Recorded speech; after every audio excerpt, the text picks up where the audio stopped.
We're continuing to wait for oral arguments to begin in Washington, D.C. at the Supreme Court of the United States. They will be hearing oral arguments on birthright citizenship in the next 27 minutes or so. The President of the United States will be attending, which will make this historic. The first time a sitting president has attended oral arguments at the Supreme Court. You're looking at live pictures as we await. People are starting to show up, crowds, supporters, protesters. It's a move that would make President Trump, again, the first sitting president. The hearing will focus on birthright citizenship, which is a highly debated issue. It has major constitutional implications tied to the 14th Amendment. And we're starting to see live pictures of the president's motorcade pulling up right now. We'll continue to sit on this as we wait. Now, while the president and presidents of the past have long influenced the court through nominations and policy, they have traditionally kept their distance from the courtroom itself. Again, making this moment not just historic, but potentially precedent-setting. This is a day that will go down in history, yet another one for President Trump. The White House has not yet said if the president will make public remarks or talk to the media after the hearing. So we'll wait around on that throughout the morning. But his presence alone, as you know, is expected to draw national attention. It already is, making news headlines as we await. We are watching this live closely as it unfolds, both for the legal arguments inside the courtroom, which will be private. It's not open to the public, and it's not televised live. Media is not allowed inside. There will be political implications outside. Of course, there already is, with supporters and protesters there alike. And you see the motorcade, like we just saw, on its way to the Supreme Court of the United States. Stay here with Lindell TV throughout the day, online as well, the Lindell TV app, on all of our social media pages, as we await the final outcome of this hearing. As you know, President Trump does not believe if an illegal alien comes to the United States of America and has a child, that child should be a citizen of the United States. He says that part of the Constitution was meant for slavery, not for situations like this. And so therefore, he's huge on making sure that we have that removed from the law. And so birthright citizenship on the table this morning. Huge day in Washington, D.C. Huge day for America and what the future holds for this country. Let's talk about the MAHA movement now. Is moving into hospitals. Secretary Robert F. Kennedy making the announcement. We talk about food, the food we eat. It's so important. We talk about that almost daily to everyday life and also longevity for good health. But what about the people who are sick? Real food, Kennedy says, could be the best medicine. Listen.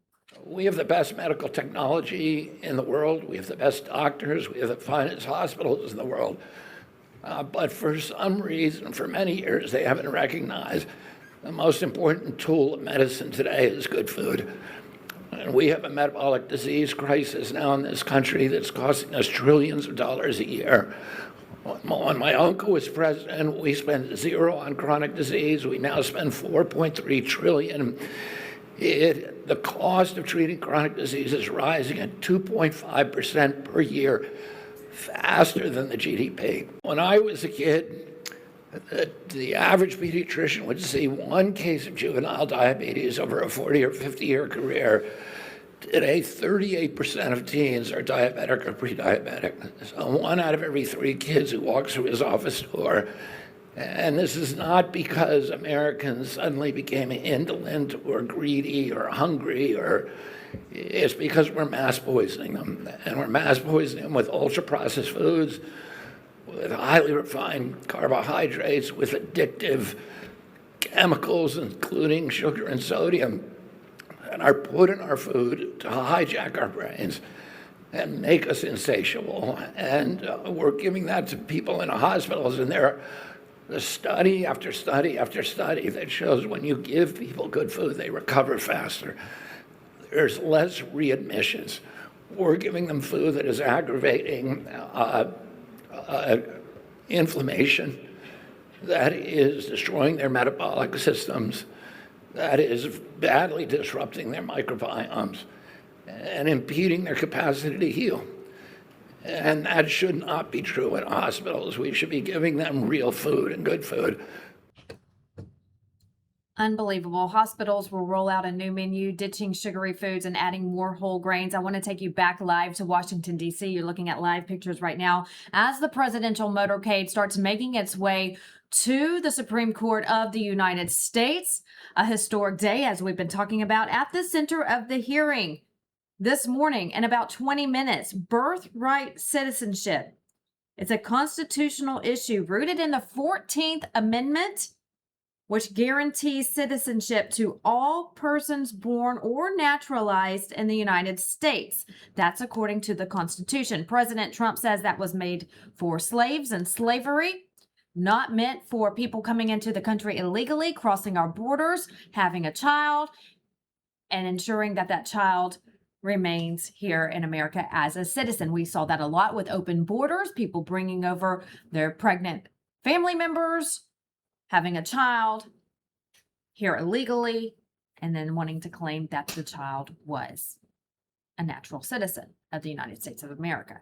So this is a huge issue on the case, on the docket today at the Supreme Court. The case could have far-reaching implications, potentially redefining how that clause in the 14th Amendment is interpreted, particularly as it relates to children born to non-citizens on U.S. soil. Now, legal experts, they weighed in on this as well. They say the court is being asked to weigh in on long-standing precedent against modern immigration challenges, making, again, this one of the most closely watched constitutional debates in years, Every issue they take up at the Supreme Court is important, but this one could redefine how our Constitution is interpreted when it comes to birthright citizenship. Again, presidents have traditionally respected a clear boundary between the executive branch and the judiciary branch, rarely, if ever, attending court proceedings themselves. President Trump alerting the news media yesterday when he signed the executive order on mail-in voting and mail-in ballots. He told Fox News reporter Peter Doocy there in the Oval Office, "I will be attending." It kind of stunned Peter Doocy. He says, "You'll be attending tomorrow?" It's unheard of. We've never heard of a president going to oral arguments at the Supreme Court of the United States. President Trump says he will be there. His schedule came out last night, and sure enough, he is on his way to be there to the Supreme Court. We've seen the motorcade. We've seen the security lining the routes. Crowds of people gathered outside, protesters, supporters. Supporters argue it underscores the importance of the issue and shows leadership at a critical moment. And of course, this is a critical moment when you have border security topping news headlines every single day, a wide open border, millions upon millions of illegal immigrants pouring into our country under the Biden administration. ICE agents now doing their job and removing the most dangerous criminals first. President Trump and his administration have been adamant about letting the public know we're going after the most wanted criminals in the world that are here in our country. That's what ICE agents are doing. The left is protesting ICE agents. And now we have birthright citizenship on the docket today at the Supreme Court. These millions of people who fled our country here illegally and are having kids, does that make them a United States citizen when we're trying to remove all of these people and have them come into the country the right way, come in and be legal, law-abiding citizens? That's what the argument is. It's how our Constitution, the 14th Amendment, will be interpreted from here on out. So we'll continue to watch that as the president arrives and bring you more live pictures throughout the morning. But first, while we wait for the president to arrive, we have a note for parents today. It's time to talk about TV, computers, what your child is watching online. Brent Dusing, CEO of True Play, is with us today with an alternative option for your kids as we start winding down the school year, starting to think about summer a little bit. Brent, good morning to you. Thanks for being here. You know, I was actually looking at your website last night. I have a young child and was actually looking at your videos, watching your videos. I love it because it's always good to have a good Christian alternative for our children to watch. So first, talk about your website and what kind of videos you have to offer. Thanks, Vanessa. Good to be with you. So, TruePlay is an app. You download it on your phone, on your iPad, or your Google devices, and it's filled with, as you can see right here, great content, video games, videos, digital comics. Everything we do is built with incredibly high quality and fun, but it's also built with the Word of God. So every game that we make, every story that we tell contains God's truth. You see a character right there who's a little girl. She's a bunny rabbit, and she very strongly believes in God. She teams up with a fox who's wearing a bear costume. They wind up in this forest where they learn that the forest is getting darker because the Bibles have started to be stolen out of their society, and so they go on this grand adventure and they learn about their own journeys with faith and also about the importance of God's word and courage. And it's a message that kids need today. You know, there's a lot of toxic things happening for children today. And what True Play is about is bringing God's truth and hope and encouragement to children all over the world. God bless you for doing this because you're absolutely right. You have all of these apps out there. You have TikTok. I talk about TikTok all the time. And if you watch me every day, you know I'm not a fan of the young ones on TikTok because I feel like these kids know dances and they see all these, sometimes vulgar activity coming from celebrities and musicians. And so parents really need to watch what their kids are looking at on their phones. I feel like, Brent, that people are giving their kids phones at younger and younger ages. I see small kids walking around with tablets and phones. And so we need to make sure that one, we're watching what they're watching. Yeah. And two, they're going to alternatives like this because you're right. There's so much filth, unfortunately, in this world. We need to give them that alternative Christian videos, stories, faith-based games for them to learn and grow in a positive Christian environment. Well, Vanessa, you're absolutely right, especially about TikTok. You know, RFK Jr., you just showed a clip of him a couple minutes ago. He was talking about food poisoning people. Our children are being poisoned by a lot of the content on their screens. TikTok's one of the biggest, culprits, which, you very well enumerated. The issues are that, I don't know if you may be aware, TikTok won't even allow us to advertise. So TikTok has banned TruePlay from advertising as well as from posting anything on their platform at all because they say we're trying to promote our own religious ideology. However, they let Satanic Games, Roblox has an ad with a pentagram drawn in blood. They've let them advertise. They let a game called Diablo, which is literally the main character is Satan. They let them advertise. They let transgender content for children advertise, which is kind of a religion, if you're being honest. They let all those people advertise toxic, poisonous things for children, but they won't allow a company that's promoting positive values to families. And frankly, the values our country was built on, right? In America, promoting that to small children, encouraging families, giving children a fun, safe place to play, away from predators, away from ads, away from all the toxicity that goes on platforms like Roblox. But yet TikTok and Google won't allow us to advertise. And so we're working with the ACLJ, who I'm sure many of you know well, and quite a few other leaders. Eric Metaxas has covered this, as well as quite a few other people Riley Gaines, who've gotten behind us in this movement. And so there's really a movement afoot to make a real change. Isn't that gross that you just talked about on YouTube and other sites as well? They allow all of this negativity to brainwash our children, but when you try to bring positivity, they block you.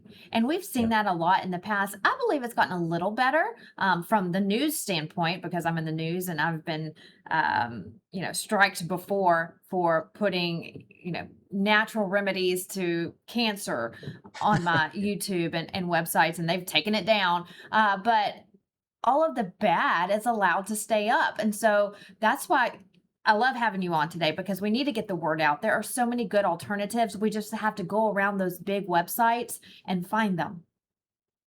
Absolutely. There are positive alternatives. As Christians, we have to not only be aware of what's negative, but also obviously build for the positive. We don't live in a world anymore where you can expect your child to play outside for 8 hours a day and chew tree bark or watch Andy Griffith reruns. There's some level at which we've got to deliver positive, fun, uplifting content that kids are really going to enjoy. You know, there are more dangers right now for children than there ever have been because of the easy access to things like you mentioned, TikTok, a lot of the things that are on YouTube, a lot of the awful things that happen on Roblox, which has been well documented, a lot of kind of child predatory things. So we felt at True Play, myself, my colleagues, our investors, our coworkers, our partners, let's build something that's really world class. And we found parents and children really enjoying it and loving it and being able to take away values that children can carry with them, really, hopefully, throughout the rest of their lives. Absolutely. And so tell us a little bit about some of your videos. We have a couple of minutes left. So I want to go through Sure. again. I was watching this last night. I have a little 4-year-old, so this is perfect for his age group. Walk us through some of the videos that you have to Yeah, offer. absolutely. Yeah, I'll take you through some of the games. So one of our most popular games is called King David's Battles, and you start out as David, and you're a shepherd, and you start to use your slingshot, and then you fight some different animals. Eventually, you fight a bear, and then as you grow and develop, you eventually wind up fighting Goliath. And so it's a fun adventure game. It's a little bit of a combat game. There is combat, and there's battles in the Bible, right? It's not hyper violent or anything like that, but it's fun. And the story is also, of course, David's story from the Bible, but it's also the theme is a boy becomes a man. Another one of our games is called Maple in the Forest Words. You showed that a couple minutes ago. Maple is a little bunny rabbit. She's a little girl. You can see a little bit right behind me, right here. A little bit of her design. She's a she very much believes in God, and she's very courageous. Now she doesn't always care about other people's opinions. She's very headstrong and charges ahead. She winds up in a dark forest and rescues Oliver, who's a fox in a bear costume. Um, and as they go into the forest, they find the forest is getting darker, and there's monsters, and there's problems happening in the forest because they find this evil queen has taken the Bibles out of their society, and so there's a lot of different issues that are happening because God's truth has been taken out of their world. So it's a fun adventure game. Another game we have is Oliver's own game called Oliver and the Vindictive Vines, which is a running game that you run through the forest and you try to avoid obstacles and slide through, and you pick up little clues about Oliver's backstory. There's another one of our games called Lucas and Mission Starhope. So in Lucas's game, Lucas is a little bit autistic. He's a very brilliant inventor, and he actually doesn't know much about who God is. His brother died a year ago, and he doesn't understand it. His mom says, "Well, he's up there with God," and he thinks, "Oh, well, then I'll just fly in a spaceship and go bring him back." No, no, no, no, that's not how it works. That's not what I meant. But he doesn't understand that, so he takes off into space. His best friend Noah, who is a strong Christian, who's a kangaroo in a shark outfit, um, decides to try to bring him back and try to talk to him about what he's going through in a positive way. Now, as they go out, there's spaceship battles and there's bad guys and there's a big plot that unfolds with action and adventure. But so what we've done in True Play is build characters who deal with things that kids are dealing with today. Some of our characters are very strong Christians. Others are on a journey of faith, like many people are. But the bottom line is that God's word, the Bible is talked about throughout. The kids pray, but there's also a lot of fun that they have. There's monsters and sword fights and spaceships and a lot of different exciting things that happen inside the universe of True Play. So if you're listening as a parent, there's a lot of games inside there that hopefully you and your children will enjoy. We have a lot of parents and moms say they enjoy playing the games too. There's a word game. There's a puzzle game where you match glass pieces and form a stained glass window where the glass pieces come to life and tell you a story from the Bible. So there's a lot of things that I think there's probably a game in there for everybody. I love it, and it allows kids to not only get their Christianity, they're learning with the Lord. They also get to use their imagination. So you can go to True Play in the App Store. It's TRUPLAY. TRUPLAY, faith-based games for kids. Brent, I'm so glad you're doing this for our children. Thanks for doing that and having an alternative, a good Christian alternative for them to watch on their phones and their iPads and tablets and all of the good things. True Play, go to your app store, download it today. It's great for all of the kids of all ages. Even the adults love it. Brent, thanks so much for Thank being you. here today. Thank you. Hope you enjoy it. God bless you. Thank you. All right, back to live pictures now from Washington, D.C. as history unfolds right before our eyes. An extraordinary moment at the nation's highest court. It is 9:53 in Washington, D.C., and at 10 o'clock this morning, The Supreme Court of the United States will hear oral arguments on birthright citizenship. President Trump will be there in attendance, a move that would place him in the courtroom during active proceedings. That's something no sitting president is known to have done in modern history. Again, this is one of the most consequential constitutional questions. This is tied to the 14th Amendment, which has long been interpreted to grant automatic citizenship to nearly anyone born on the U.S. soil. That's automatic. This hearing could test that interpretation. At issue today is whether the Constitution's language, specifically the phrase subject to the jurisdiction thereof, should continue to apply broadly or be more narrowly defined in cases involving children born to non-citizens, including those in the country illegally or on temporary status. We haven't talked a lot about that. Also, those here on temporary status. Are those born here to these people, should they be considered legal U.S. citizens? Legal scholars say the outcome could reshape decades of precedent, potentially opening the door to major changes in U.S. immigration policy, citizenship law. This is a huge day, and you are watching history unfold right before your eyes. You can see protesters right there with signs that say Trump must go.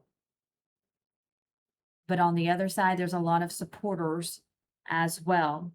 It's important to note presidents have historically kept a deliberate distance from Supreme Court proceedings, even in cases directly tied to their own policies or administrations, but not today.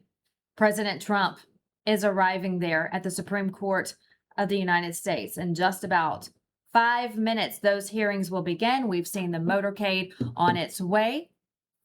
Streets are blocked off with security as we await this hearing. A ruling in the case could impact, again, future generations' birthright citizenship. On the agenda, stay with Lindell TV on air, online, lindelltv.com, on the app, Lindell TV app, and also all of our social media pages will be bringing you coverage and any update throughout the day. I'm Vanessa Broussard, and I'll see you back here tomorrow. Have a good day, America.